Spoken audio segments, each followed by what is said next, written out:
The fall and later burning of the Jedi Temple was a symbolic image which marked the end of the Jedi Order as a whole, as nearly all of its members were executed during Order 66. But what exactly happened inside the temple when Anakin and the 501st Legion were sent in to wipe the Jedi out? As Anakin and his troopers approached the main gates of the Jedi Temple, they were confronted by the temple's gatekeeper, a distraught man named Jarok.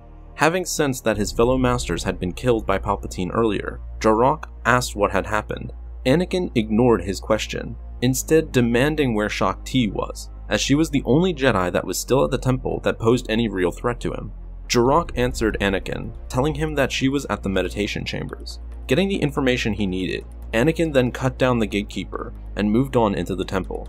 At this point, the temple was not at high alert, and because of this, Anakin and his troopers were able to just walk right in and properly position themselves before they made their main attack on everyone inside. As Anakin made his way across the outer hallways of the temple, any unfortunate Jedi that came across him was quietly and swiftly cut down. Meanwhile, troopers of the 501st were ordered to all the exits of the building and to take over the main hangars as a means to prevent anyone from escaping once the main attack would commence.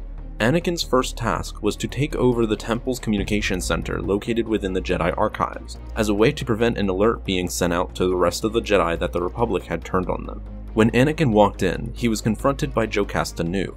Sensing his fall to the dark side, she ignited her lightsaber only to be pulled by the Force and fatally stabbed in the chest by Anakin. The other Jedi within the room were then quickly cut down. A Jedi named Sha Kun saw this happen from a distance and was able to escape. Witnessing the death of her fellow peers and being cornered by the clones, she fled into the underskirts of the temple through tunnel systems that were only known to a handful of Jedi. She would remain there for a few days, and we'll get back to her later in the video. Anyway, at this point the clones were beginning to attack the temple from all corners, and were starting to close in. Most Jedi were caught off guard, as overwhelming numbers of clone troopers rushed each of the chambers and mowed down everyone inside. Most of their victims consisted of knights and Padawans. The few Jedi Masters within the temple were taken out by Anakin, who focused on them while the clones took out the weaker Jedi. Once every Jedi was aware of what was happening, a few Masters tried to gather as many of them as they could to make a last stand in the main hall of the temple. This fight saw the most casualties toward the clones, but nonetheless they were able to punch through the Jedi's last defenses and eliminate them all. Nearing the end of the attack, Anakin was able to locate and attack Shaak Ti. Although in an unfinished deleted scene, it shows Anakin killing her while she was meditating. This was later retconned, with Shaak Ti instead surviving his attack and later staging an evacuation mission to rescue as many Jedi as possible before making her own escape. Most of the Padawans and younglings that tried to hide rather than escape would later find themselves trapped in the temple with no means of escape, and as such they were all slain by Anakin as he made his way through all the chambers one by one and slaughtered them like animals. At least one Jedi instructor had to witness all of his students get cut down right in front of him before meeting the same fate shortly afterwards.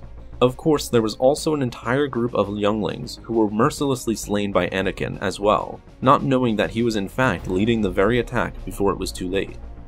Once the raid that would later be known as Operation Nightfall was finished, the dead bodies of the Jedi were dragged outside onto the temple's front steps and burned for all the citizens to see. Anakin later configured the temple's main beacons to call Jedi back before leaving to Mustafar. All Jedi that returned were ambushed by clones, some of which actually dressed in traditional Jedi robes to further disguise themselves before they attacked. At this point, essentially every Jedi that once was at the temple had either died or escaped. All but one, Sha Kun.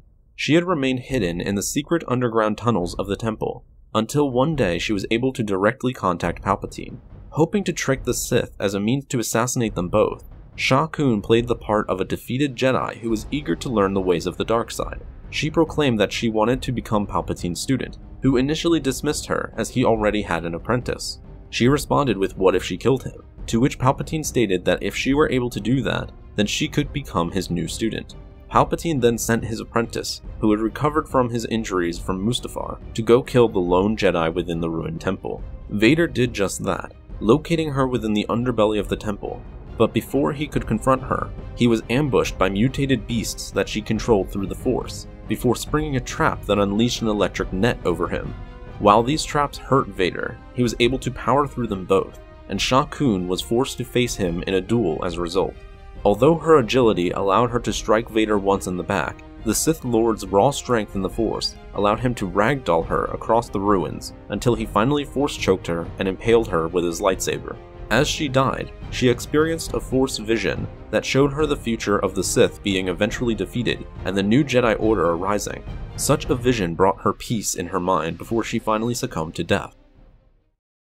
We want to give a shout out to Dimitri for letting us use his artwork for the video.